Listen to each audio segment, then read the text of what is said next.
Hey, so I came back from like 3 weeks of disappearing. I didn't really have anything in mind um, to create. I just, I often become very creatively burnt out when I do YouTube, and I think part of the reason why is just the fact that I really don't know what to do on this platform. And obviously I'm not specific to anything to begin with, don't get me wrong, but I just wish that I sort of had a bit more of a formula to stick to in terms of how regular my content may be. So without further ado, WWE 12. This was second to last of THQ's run, or the second to last year of THQ's run on the WWE franchise. Which, I mean, suffice to say, do I think it's the worst or it's the best out of the whole series that they've run on and that 2K's picked up on? No, but of THQ's time, it easily could be.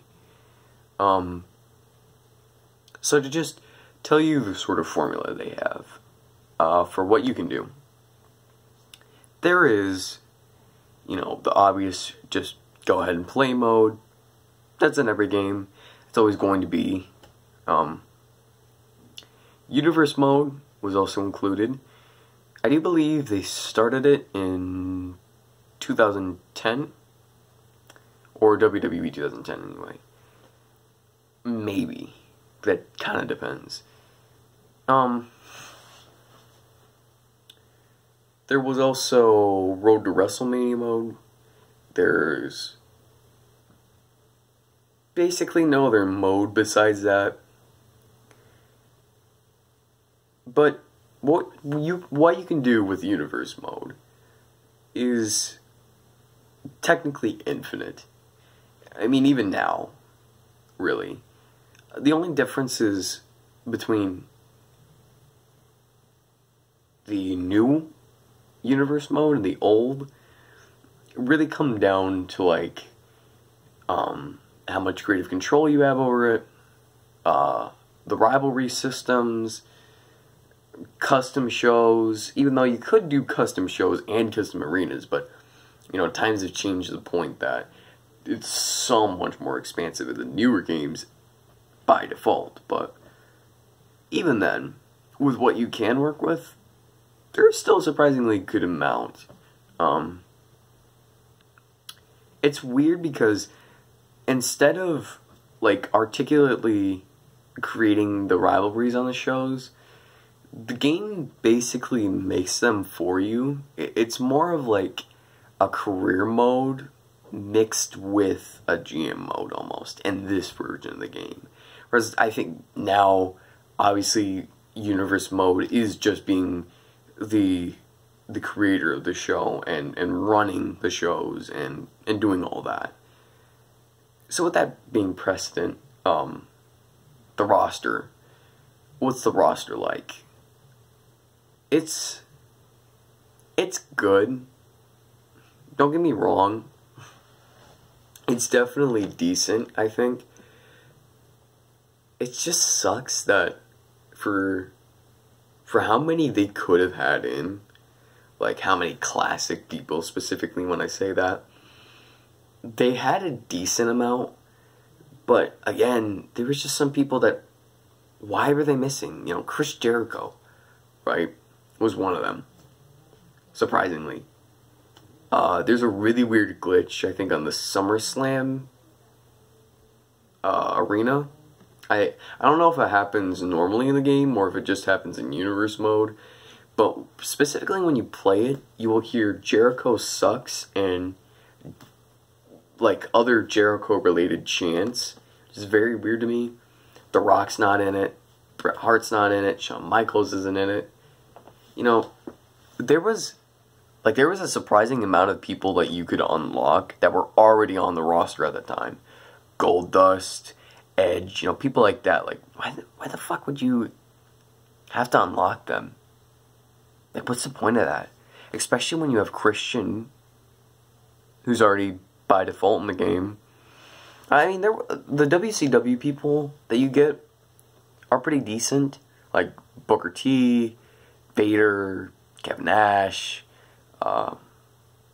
Guerrero, who I mean, argue whether or not you want to say it's WCW specifically, but, you know, names like that here and there, they're pretty decent, again, but I just feel like there could have been more, even from the WCW ones, too. But the belts, there are plenty. There's plenty of WCW ones. There's so many fucking belts. You will have a whole year of playing the game before you get all of them. I mean, sure, there may be only, like, 30, 40, some maybe. That's not an exact number, but just from remembering off the top of my head, like, or at least a really big amount, and it takes forever to unlock them all, and I don't even know how to unlock them all. So you're covered on that. However, unfortunately, all the belts you unlock will be put into universe mode. So let's say you just have the shitty prop, you know, World Heavyweight WCW Spray Can belt, or the World WCW Spray Can belt. You're going to probably just give it to Vince McMahon as a prop. However, I think, oh, and he's unlockable too. But the Road to WrestleMania mode was decent. I thought it was good. But it was, God, okay. There was like 25 to 26 weeks or so, or something like that, in each story, I think. So by the end, you've basically done like maybe 75 weeks or more, because there's 3 stories, and of those 3 stories, there's the villain story for Sheamus, and the United Kingdom, a fictional stable, fictional to this game, anyway. There's, the Outsider story, which is to Triple H. It was decent. And then there's the hero story. This is where the game pissed me off, because I had created a Lex Luger in it. You know, a character anyway, that's based, you know, it was just Lex Luger. And we were like, oh, we're gonna do the hero story, and we're gonna go in with this Jacob Cass. So you select one of the people, or create a new person. Now let me just say right now, you are a fucking idiot like me if you selected a person that you already created. Because what happens ultimately is that character, his moveset's gone, replaced with Jacob Cass. His entrance, he's given a fucking white, like, Brian Zane jumpsuit kind of thing. Then there's fucking, his name is changed, his entrance is changed. You can't change it back until you delete that save slot. / complete the story. Now you can complete this story and then end it off, you know, get all you need. But what happens right away is that you have to delete it. Otherwise, you will not get your dude back. So, that sucks. That's weird. That's stupid. Whatever. They should just make you make a new person, right, for that story. That kind of pissed me off. As well as some of the missions were just belligerently difficult. There was, especially in Triple H's story, there was way too many backstage handicap matches that are very infuriating and very difficult. Very many handicaps in general. Just levels, missions, or weeks that were just way too bizarrely difficult randomly. The last week, the Clash of Champions pay-per-view match isn't really that difficult compared to other ones. So it's like all this climactic build-up, all this infuriating bullshit here and there, and by the end, it's mediocre in scale to that, anyway.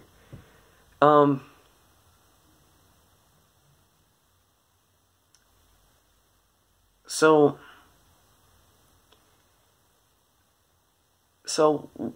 like, what happens ultimately when you play the game long enough and you play the universe mode long enough, because that's what you're going to be in for.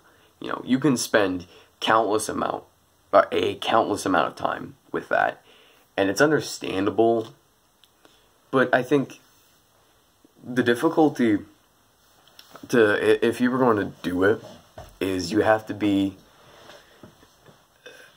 at the very least, you have to put in your own story, I notice, to make it any bit interesting. Make your own characters and then, you know, play as them here and there. Or even just play as the stories as one of the wrestlers, or whatever you want to do. Or maybe you just only want to book matches and then watch them. That's understandable. Whatever you want to do, I don't care, but, you know, not that I have to, but all in all, universe mode was fairly pretty decent. Again, countless hours could be spent into that. You could, you know, play until the day you die and still fresh, generally speaking, things come by through. Road to WrestleMania mode, I'm not going to play it for a second time. I'm not going to play it for a second shit, because it is way too long. I'm sorry, it is way long. I mean, at first it was exciting, but eventually it was like, I just want to get all that I can get. I was really not enjoying, eventually, just going week after week after week after week, you know, just to unlock all the WCW things, just to unlock all the wrestlers, and even then, you'll still have to get some other people other ways. There was also some really weird DLC characters that I thought should have been in the game, like Batista. Like, why the hell isn't he in the game? Okay, character creation. Was it decent? Fairly. It's a little bit harder to work with because, like, you can't... Okay, you can change the height as much as you want, but you can't change the weight unless you change the shape of their body, like increasing mass here and there. Which doesn't make as much sense to me, especially when what you can do is basically just make them buffer for the most part. It's really hard to make them fatter or just like say that they're heavier than they look, you know, because you literally can't get around that. You can play with the faces a good bit. Not to the extent that I think you can now in the more recent games, but decently again. The amount of character attire is fairly okay. It's decent. It was okay. It's not the best, it's not the worst. You can definitely make enough classic wrestlers, like I know Jake the Snake's pants are there, British Bulldog's boots are there, but really decisions like that feel really open-handed and kind of lazy of the developers. And I mean that like wholeheartedly, saying that understandably. That I get it, you can't create everyone, you can't make everyone, you can't spend that much time, but come on. You know, people like Jake the Snake should already be an unlockable, at the very least. There should have been more. And if you just had those people who had the attires, like even Marty Jannetty's hair, you can find. I shit you not. So, it's okay. I did like what you could do for entrances and entrance names. Again, it's not the most expansive, just because of, you know, it being made in 2011. It was really weird that the Nexus isn't a stable already in Universe mode. Like, there is a lot of tag teams that they already have there that just aren't tag teams. Like, the Guerreros, you unlock Eddie. Chavo's already in it. You know, in the vanilla version. Edge and Christian I can understand because they weren't a tag team at the time. I can't argue that. You know, just things here and there. Like, CM Punk was obviously at this point the leader of the Nexus, because that was a big deal. Or should have been, realistically, in WWE. And, like, you see all the Nexus things here and there, but the only team that's actually in the Nexus is, like, Heath Slater and one other dude, and then David Otunga and McGillicuddy. Tell me if you remember Genesis McGillicuddy. But yeah, besides that, there's nothing really else I can say. If I were to give from a scale of 1 to 10, just something generic,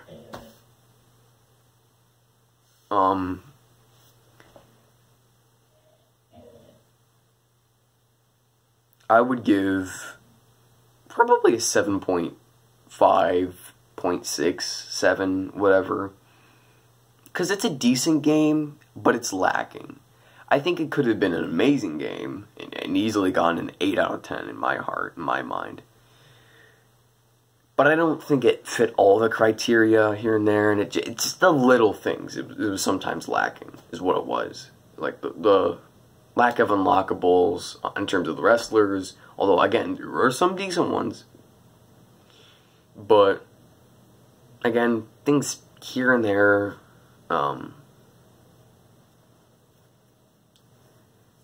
and Road to WrestleMania mode, again, it was decent, but it was also infuriating sometimes, so that's kind of what bumped it down a little, too. Although I would say, it's definitely better than WWE 13. And to anyone who supports that game, God bless, that's fine. But honestly, from playing the 2, and I haven't played through the whole thing of 13 because the disc got broke. I only started at first with that one. But, and at some point, if I get it again, I could probably review it, but I don't know, like I said, 7.5 out of 10. I really enjoy it. I think it's a decent game. I don't think it's horrible. I don't think it's too lacking, but again, it just had some lacking things, but I don't know.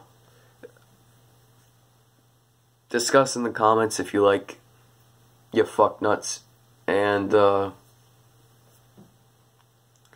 guess this concludes the video.